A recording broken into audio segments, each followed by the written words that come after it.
works. So why would a retiring owner do this? Well, first thing, it creates a legacy, enables the business to continue. That's often very attractive.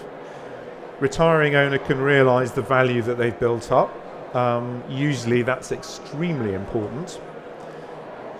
Employees are often felt to be the most natural next owners. It's often the employees that really understand what does make the business tick. So there's a kind of logic to them taking over the ownership. Employee ownership makes the business very well positioned to enjoy further growth. This does allow time for management succession because it's nearly always possible for the existing owners to continue being involved in the management of the company until they've got a new management team to take over. And there's no capital gains tax. Now I would say don't ever do this for tax reasons only. You've got to think it's the right thing for your company. But if you do think it's the right thing, then of course the ability to pay 0% capital gains tax is going to be a little bit of icing on the cake. What are the benefits for the company? Well, it's really all about maximising employee engagement and achieving stronger performance, creating a strong platform for further growth. So this very much isn't about the owners jumping ship, leaving the company with the employees, and it might just carry on as it was, or it might just gradually decline. The idea is very much that you've got a really strong platform for further growth, taking the ownership into the next generation. I think that's a very important element as far as the company is concerned. What about the employees? Well, sustainable ownership structure. This can be something that's there for the long term. Greater engagement, because if you're the owner, a co-owner, then there's a real reason for being engaged in how the company's performing, how well it's performing, or how badly it's performing. Why is it performing so badly?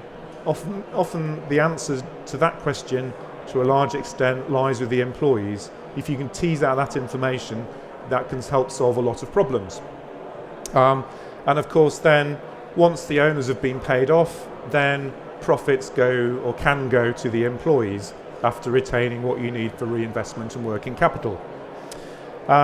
Also, for the employees, if they then become individual share owners, they can get dividends and they can benefit from capital growth. When is it most suitable? Well, if you're confident in your company that your business is well attuned to employee ownership, you think it will work well, then that's a big tick. If to you it looks like the best succession solution compared with the alternatives, if there are alternatives, then that's another big tick. Also, it's important to get management support as well. So assuming you've got that, you've got three big ticks. Now, it won't be suitable for every company. Some companies will believe that it's going to be really difficult to get sufficient levels of employee engagement. Or some company owners might say, I really love the tax reliefs, I just want to get out, I don't care about all the other things. In that situation, I would say, I'm not sure if this is the right solution for you actually. You've got to really believe it's the right thing for your company moving forward. So that takes us neatly on to when is it less suitable. Doing it mainly or purely for tax reasons, not so good.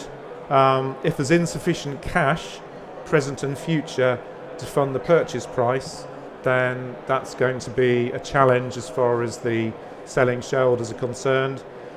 Also, if you can't get the support of your management team, then that's could be a bit of a barrier as well.